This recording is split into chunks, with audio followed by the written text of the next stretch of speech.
Magandang umaga po. Ako nga po pala si Amia Teofila Gias Guerra ng Grade 1 Rosal. Ako po ay magkikwento at ang pamagat po nito ay ang lobo at ang kambing. Isang lobo ang nahulog sa balon na walang tubig. Sinikap niya ang tumalon upang makaahon palabas. Ngunit lubhang malalim ang balon na kanyang kinahulugan. Noon dumating ang isang uhaw na kambing. Lumapit ito sa balon at narinig ang tinig ng lobo. May marami bang tubig sa loob ng balon? May tanong nito sa lobo. Oo, napakarami. Ang pagsisinungaling na sagot naman ng lobo. Hindi na nagdalawang isip pa ang kambing. Agad itong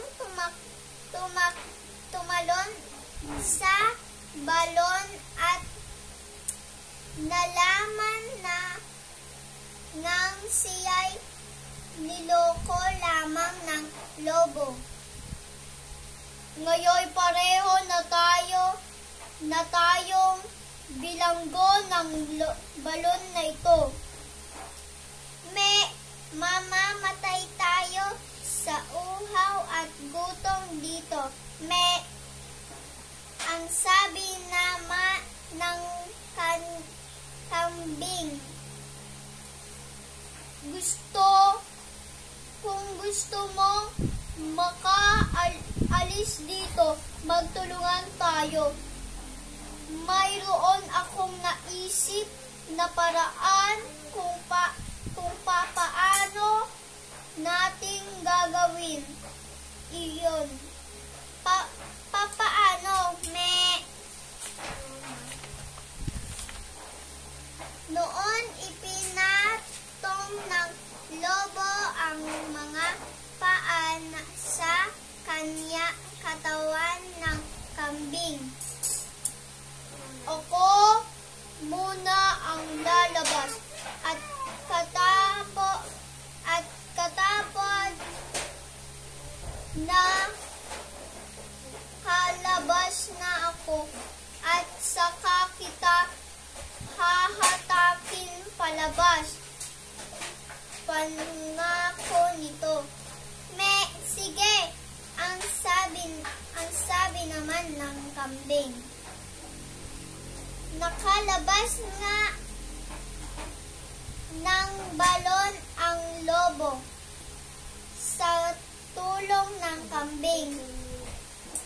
Ngunit noong pagkakataon na ng kambing paraan tulungan nito'y agad iyong tumawa ng malakas. Pagkuhaway sinabi, ha ha ha. Walang lobong manloloko kung walang kambing na magpapaloko.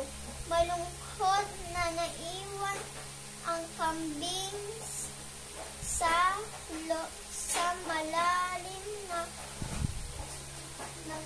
na balon.